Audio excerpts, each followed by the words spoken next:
Yo, what's good everyone? It's your boy NJH Beats back with another video. Today we're going to be talking about how I do my compression for my drums, how I make a mixer bus so that I can affect everything all at once. But first, I just want to say thank you very much for listening to my tape. If you haven't already, it's just dropped. It's called Bloodsport. It's out on all streaming services now. You can go check it out. I will be uploading it to my YouTube channel as well, so you can stream it on here and also Bandcamp. With that said, thank you again to all my new subscribers. Hello if you're new, and if you are a returning viewer, hello to you as well. So let's just get straight into it.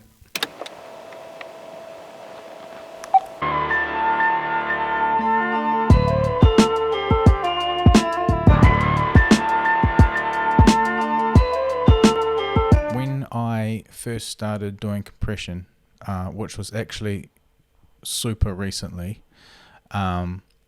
I didn't really understand it, and it was quite confusing.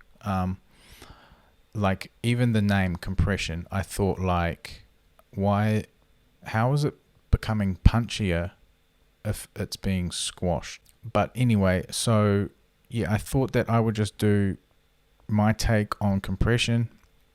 For anyone who doesn't know compression, I know that most of you probably do, but we'll do the video for those who don't anyway. So basically what compression does is lowers certain parts of your samples. So today we'll be doing drums. It's basically going to be squashing the peaks of your drums, and we get to decide how that happens, and then raising the gain on the compressor to make up for the squashed sample. I've already got a simple, super simple drum sample here. I'm just going to lower this kick so it's about the same volume as the snare. And so now what I want to do is add these two to the mixer. So I'm going to go Control Shift and click the one I want, and then I'm going to go Control L, and now those are sent to the mixer. So to create a mixer bus, so I'm going to essentially be adding these two onto one channel like this. So I'm going to rename this one drum bus, and individually I'm going to click them, and I'm going to right click down here on the arrow on the bottom of drum bus, and I'm going to go route to this track only, and I'll do that for both of them. And now anything that is linked to the drum bus will be then sent to the master. So originally everything was individually sent straight to the master, but now I've rerouted them so that they go from their individual channel together to the drum bus, then from the drum bus to the master, so that when we go like this,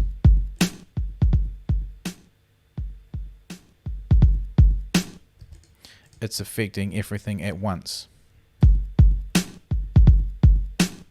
I'm going to add Fruity Limiter here, and I'm going to go over here to the compressor section, and I like this one because it has, for the purposes of this video, it's good because it has a visual aid up here and it makes things easier to explain. So what I'm going to do now is explain some of these knobs here. The first one that we need to know about is threshold. What is threshold? They're hitting at about 7. If I set my threshold down to 15, you can see anything above this line here will be compressed. The next one is ratio, and ratio is basically how much above the threshold you're compressing. So the more ratio we add, you're squashing these peaks down closer to this blue line here, basically. So that compression is at 2:1 right now.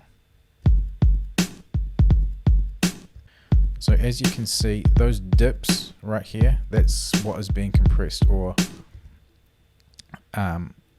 these purple bits at the tops here, that's what's being compressed. I'm actually going to go ahead and pull this up to 3:1.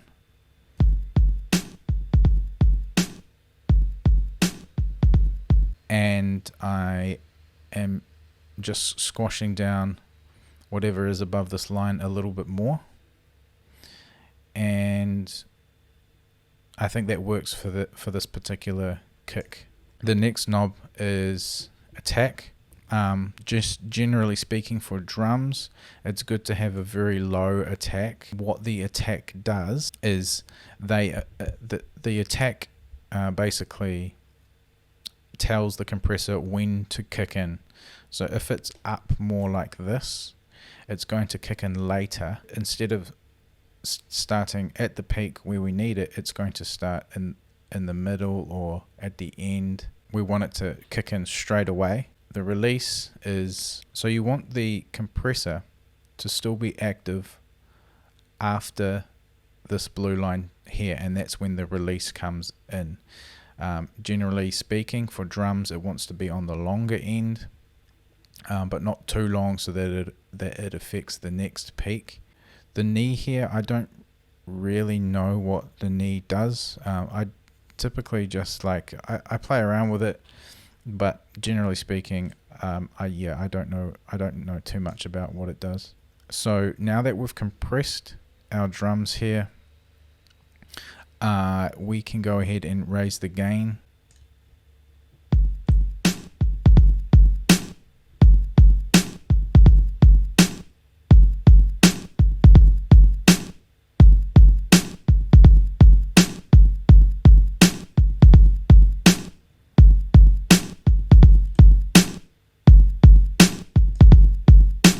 So what we've done here is we've basically reshaped the kick sample so that the kick is more full, and we're basically utilizing more of what is there in the sample. So if you want punchier drums, compression definitely helps. What I'm going to do now is I might just try and draw a few pictures for you guys and just try and explain things a bit more, because I know that visual aids can help. So let's go ahead and do that. Okay, so what I'm going to do is just try and draw it on this bit of paper here. Hopefully you can see this from this camera angle. This here is the dB meter on the master or wherever, and that's 0. Let's just bring out some random numbers here. Okay, so usually you've got a kick, and it's like it comes up and it's got a peak, and then it comes down like this. Let's just draw like the whole thing. So we start with our threshold again. Okay, so threshold, we're going to set our threshold to whatever we want, basically. So let's just say that we set it at -3 dB just for this example's sake. So we're going to go like this. So anything above this line here, this threshold line, that's what is going to be reduced. It's what is going to be compressed. So that's what the threshold figure is. Compresses anything above that line. The ratio, so I've got threshold, ratio. The ratio is bringing this down this peak down, whatever's above this, further down to this line. It can get a little bit technical here, and I might not be able to be the best at explaining this bit, but you've got compression, you've got, usually starts 2 to 1, usually like this, 2 to 1. Basically, how it works is, here it's saying that for every 2 decibel compressed, we only want 1 to come out at the other end. I don't know. I don't really know how to explain that too well. But basically, the higher this number on this side. So say that this was 3. Basically, we're squashing this down further. We're bringing it down further to this threshold line.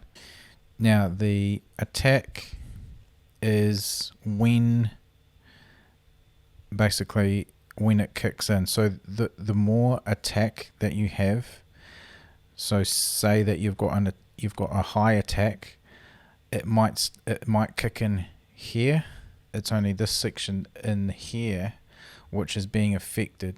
It wouldn't be doing much. So typically for punchy kicks or punchy drums, you turn the attack right down and you bring the timing of this back here so that it gets the whole peak. So release, you still want the compressor to be working after the threshold as well, and a longer release will make sure that it does affect this bit here, so that when we bring the gain up later, everything is affected. So you tend to want a longer release time for punchier kicks and drums. The next bit, gain. Basically, gain, we're bringing everything that we've squashed down, we're bringing up again, so that you're back to your original dB reading,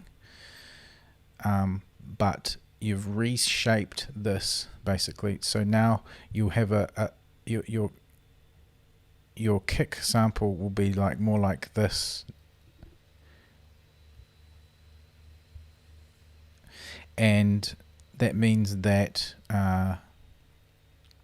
you're going to get more out of the sample that you're using.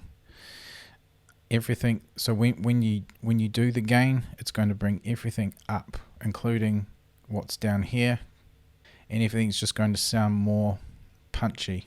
So I hope I haven't confused too many people with my explanation as to how I compress or how compression works. If you want to drop me a comment and tell me how you went, or your thoughts or your questions or whatever, leave your questions in the comments and I'll do my best to answer them if I can.